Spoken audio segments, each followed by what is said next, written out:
I'm Rachel and I blog at HouseofPinheiro.com. Today in this video, in my dusty YouTube channel, I know I need to do more videos for you guys.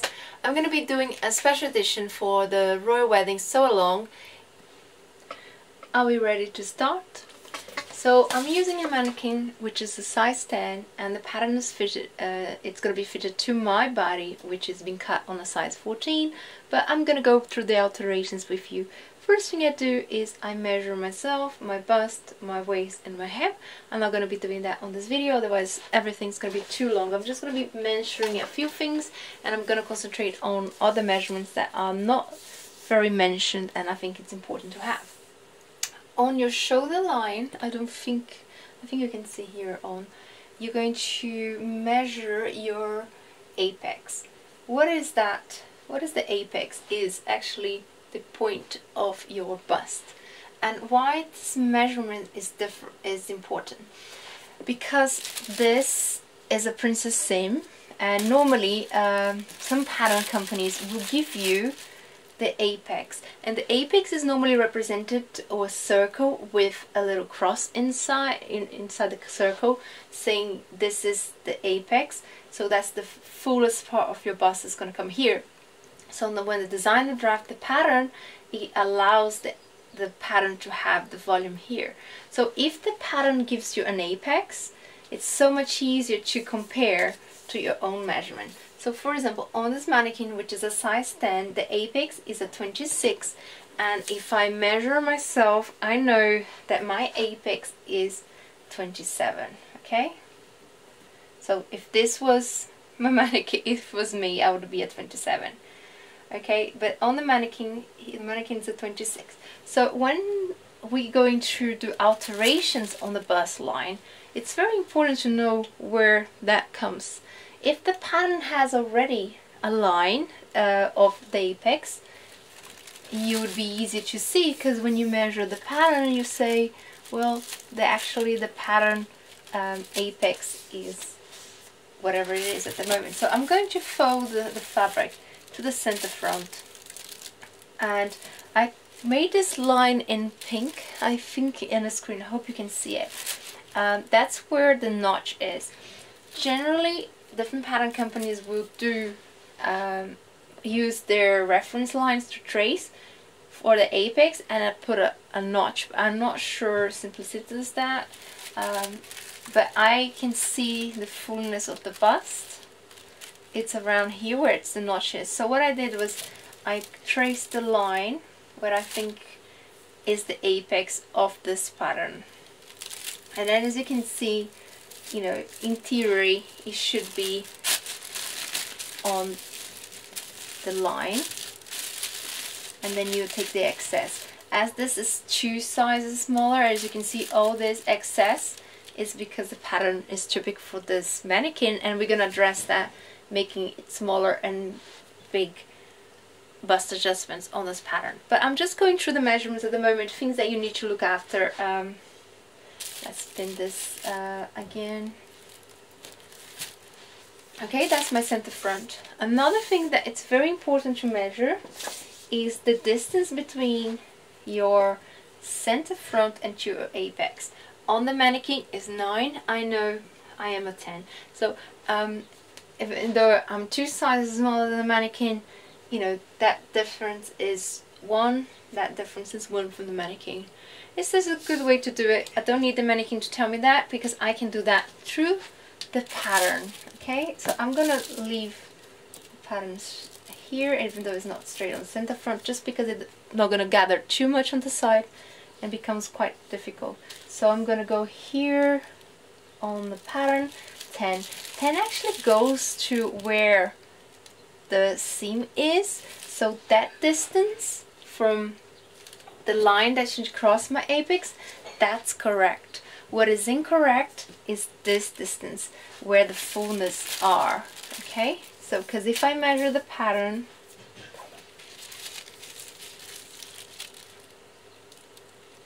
okay, so the pattern is giving the fullness at 26, but also that distance from here to here.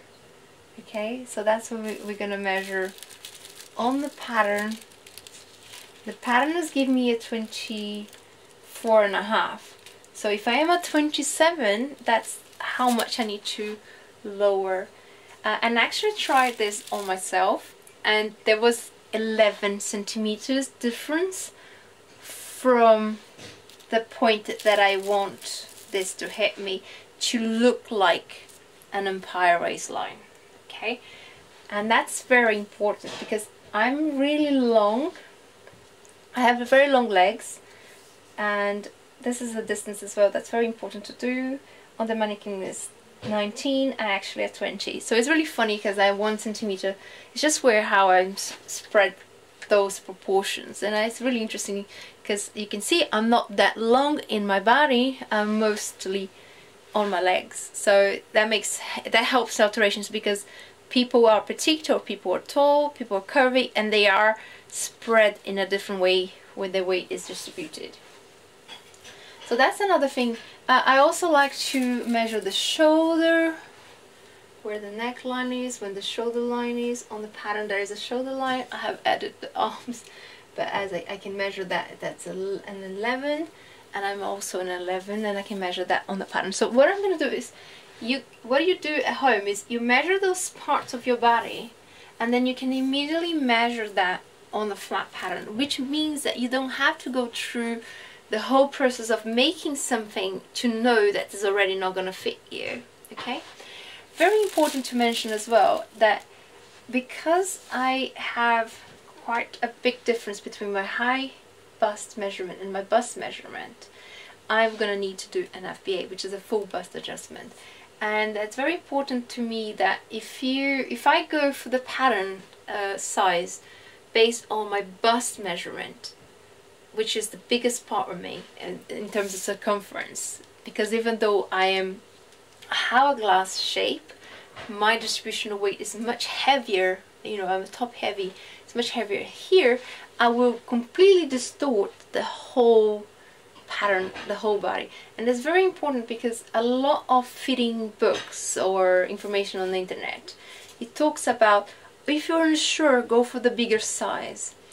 And I think that's a dangerous information. I'm going to tell you my personal opinion based on my personal experience. Okay, there are works, I think it doesn't work for everybody, but it definitely works for me, and if it helps for you, I find that it's much easier to add fabric on this stage, on tissue and on a toil or a test garment stage, than to reduce it, because look how many curves you're gonna have to alter to make, because the bust to fit, if you put the pattern here and put the pattern in the center front and you open that seam with the pins and put that on your body, you're going to see a space that needs to be added, and you can put a piece of paper and you can put a piece of fabric on that dart, you know, because that's a dart that's been transformed into a seam.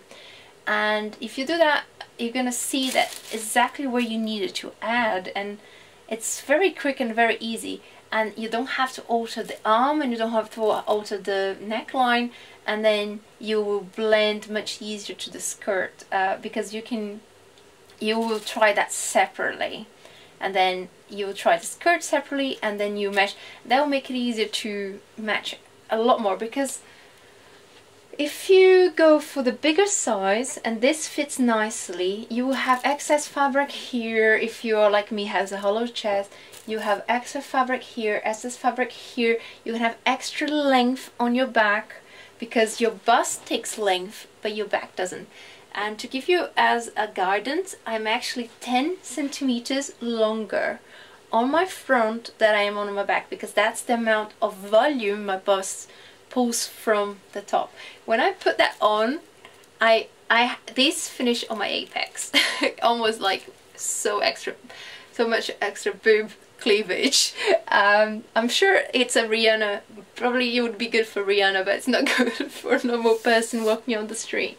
So that's one of the things that we need to be careful of. So I personally say to people that come and fit with me, and then I ask them to choose a pattern size, and they pick it, and then I show them what I do, which is the high bust, and we look at the proportions of the body, and then when we tissue fit, and then we make the, you know, the alterations, and we measure where the apex are, like when the apex is, where the center front, and then we measure the amount that you need to add. It's so much easier because you're adding amount where you need it. You don't need extra size and everything. And so I personally feel like sometimes undersizing and then sometimes changing the amount that you put on the FBA and changing the amount you take in on the side. So you might do a smaller seam. I prefer to do a smaller seam on this part of the curve. I think it sits better. So I would do it 1 centimeter seam allowance here. So I'll gain. So if I normally think that if you go for a size that's smaller, but you can change some, because if you're in between size, sometimes 1 centimeter more, because half centimeter. Sorry, centimeters an inch when you're talking a video. I'm going to be talking always in centimeters. Sometimes you need 1 centimeter more, and then you can get it from here, from your seam allowance, or you can give yourself a fitting insurance, which is something that I also do when I get a small size pattern, is to add a little bit more extra on the side. I mark the seam allowance, and then I add a little bit more on the side, because it helps me to adjust and then have beautiful seam allowance inside as well, trim it to the size that I need. One very important thing to mention as well, as you can see on the paper, I marked a few lines. So as you can see on the mannequin, this also is also a fitting line to give you to see if something is fitted. You can see my fitting line doesn't fit to the pattern, but it's very nice sometimes to have a fitting line just to give you to see if the pattern is hanging correctly,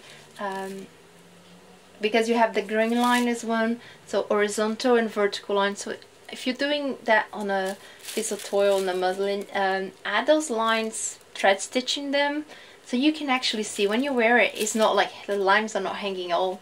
It gives you a very good way to see if the pattern, the garment is balanced. Another thing you're going to notice is I also put my seam allowance in my pen. It makes it so much easier. You can thread trace, you can trace on your machine, and when you sew as well, you can use wax paper, and then it's so much easier when you don't have to look at your seam allowance if you're not sure. I think that's a great thing I do with my students. I get them to mark, so they'll follow through. All the seam allowance makes it really easy. Another thing that I do is whatever a pattern has facing or anything that has to connect to the neckline, I also trace that here. That's the interfacing pattern of, because this is a line piece, but I'm sure you can use the interfacing as a facing if you don't want to line your garment. And I mark that as well, because any alterations that I make here, I'm going to cut and I'm going to spread. If any alterations actually alter the facing, I already have that, and then I can just go with a paper and trace the new facing, and I don't have to alter the facing after. So it's one process. Okay, I'm gonna go move to the whiteboard because we're going to be talking about okay, so I got my big ruler, so I'll be pointing things, and if I need to write something, I will. So this is the pattern that I actually traced. This is this pattern that I've been using, and as you can see, this is the fullest part of the bust, and this part is generally where your apex should be. So before you do an FBA, it's very important that the fullness is in the right place. Otherwise you're just adding more or less, or you're taking fabric off without, you know, in the wrong position. So even before you actually know how much you have to add, is actually important that you fix the position first.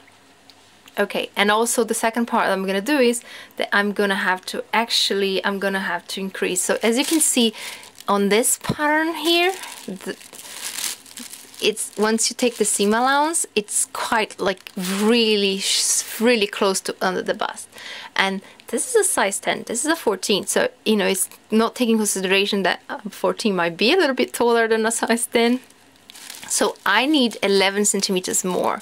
So I'm going to be distributing a little bit of that later, because I'm going to concentrate on the FBA first. I'm going to concentrate on adding fullness to this part of the bust. So as you can see, the bust line in this pattern, I'm going to be assuming, let's get my long hands that fits in here. I'm going to be assuming that it's here, okay? So might be a little bit under, okay? But it's okay. This is just pretending that. Let's just, okay, that's better. Okay. So what I'm gonna do is, independent if you're going to make it smaller or bigger, you need to create a section that you're going to move up and down, up or down, okay? So if you are making it smaller, you probably want to make it a little bit up. If you're making it bigger, you're gonna go down, okay? So you're going to be taking, you have to make sure that you include the notches on the pattern. So don't cut on the line of the notches. Do have at least 1 or 2 centimeters above. And if you're asking like how much do you go further in terms of the curve, normally, you know, if the grain line, like this is the grain line which is on fold, so I would just go about what I put it here. So I'm gonna actually measure for you. This should be enough, about 4 centimeters in terms of, you know, I made it this a little bit bigger because it doesn't really matter how far you go as long as you go the same line. So for example, if the distance between the notch, your line is 2 centimeters, make sure it's 2 centimeters here. It's not just on top. So I'm doing, this is the not to do, this is what to do. This needs to match, okay? Fine. So at least you know, because then you know whatever you're gonna do, that distance is the same. So you don't need to be too, you know, too big. So as you're gonna go up and down. Okay, so once you cut this, and that's what's important, because now is what we're gonna do as an alteration. Okay?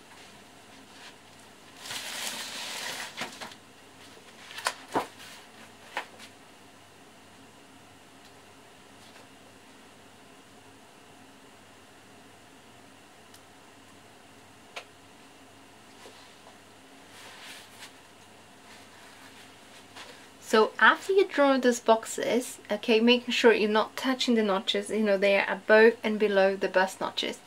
We're going to be moving those boxes and they're going to look like this. If you are like me that you need to lower the bust, okay, and then the pattern as well, it needs to be, let's just pretend the box is here. Okay, so that box is going to come down, so that's going to be, the curve comes here. Okay, let's just trying to make it visualize. It would be easier if I had paper on my hand, but and then you're gonna have a little square that doesn't have any paper on, okay, because you moved that.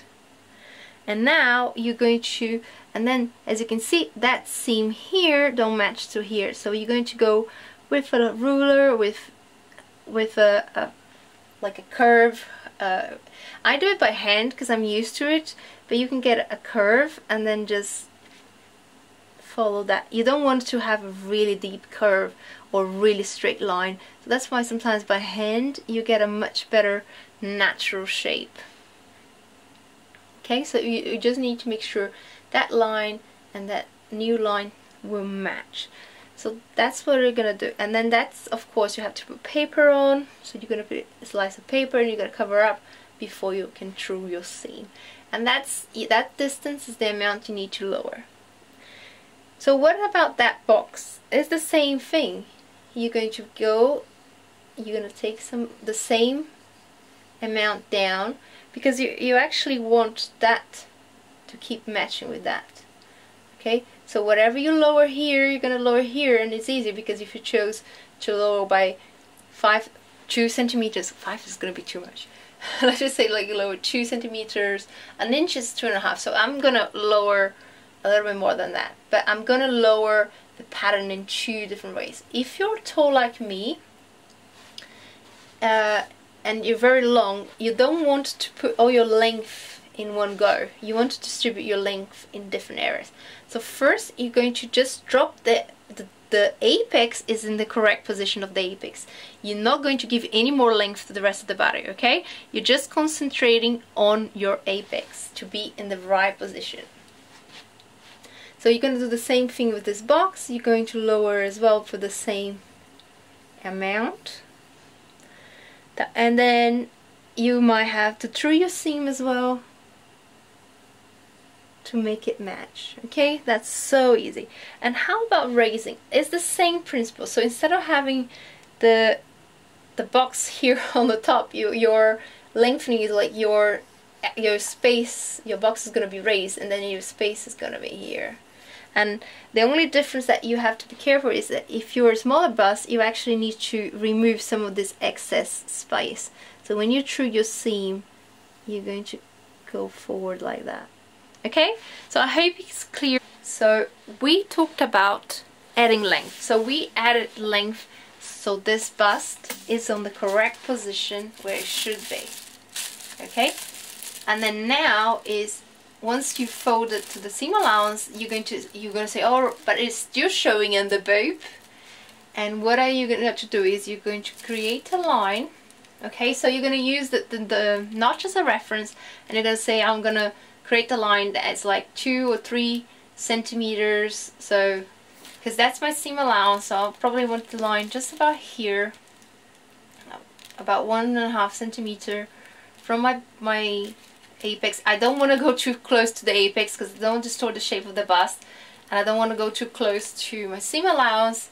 So if you imagine the seam allowance about 0.5 centimeter above the seam allowance, I'm going to be marking a line here, marking a line here. I'm going to slash and spread the extra, so I want that to be where I want the seam to finish.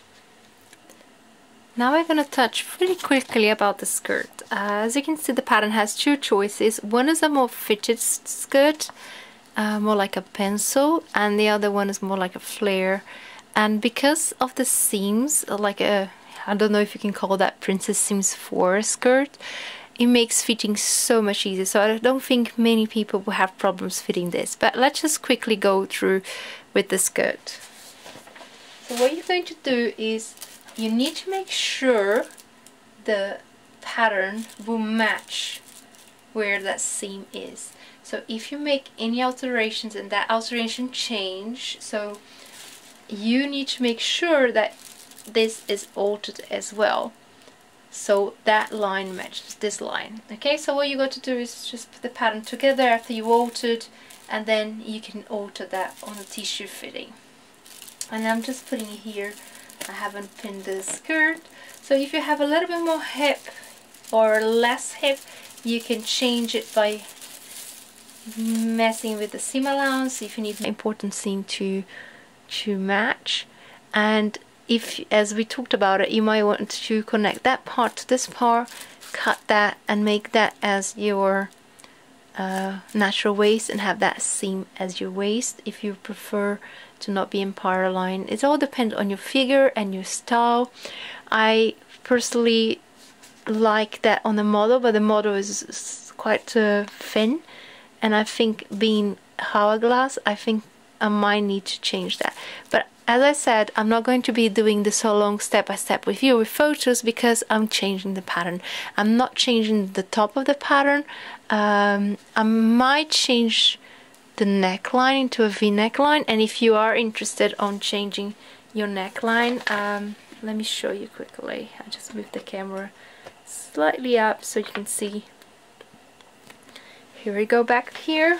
So if you're intending to do any alteration to the neckline, you have to connect the back and the front flat. Okay, so you're not going to be pinning any of this side, but you're going to be working on the alterations. Some alterations only would alter the front, but it's very important that you work, if you link your shoulder seams and work with the front and the pattern spread in the table like that, any alterations that you do, you make sure you're not altering, you're making sure either altering the back. So if you're doing a boat knot, like a boat neckline, it's very important that you have that reference, even if you just change something just here, but that will look quite sharp and odd. Like depending, like you can do that like that. So that could be your new neckline, a V neckline. Okay, so always when you do an alteration of the neckline, just put the back, even if you're not touching the neck on the back, you know it's going to match perfectly after. And also your face and everything, as I talked about, it's marked. So for example, when you're making an alteration on the neckline, let's pretend you're doing like, we're doing a very deep V, sexy wedding. When I'm making the alteration to the point of turn that I'm going to cut the alteration, I'm doing, the facing is also corrected, okay, and it's matched with the back. As you can see, I've been folding the paper and that's changed, so you might have to nick the back. So it's very important that you consider the whole pattern, even if you're making alterations to one part. After you alter, those parts have to match. So I have altered my pattern. So just to recap, we talk about, first thing is to measure yourself correctly, getting your high bust measurement, your waist, and thinking if the position of the volume where the apex is in the correct position. We learn how to raise or drop the apex. This is the stage that is needed before an alteration of FBA or SBA. So this is to do if your apex is in the wrong position. You don't need to do that if it's in correct position. Sometimes that already fixes a lot of problems and you don't need an FBA because the volume is hitting where it should be hitting. And now I'm going to be putting on all the alterations that I've done on my pattern.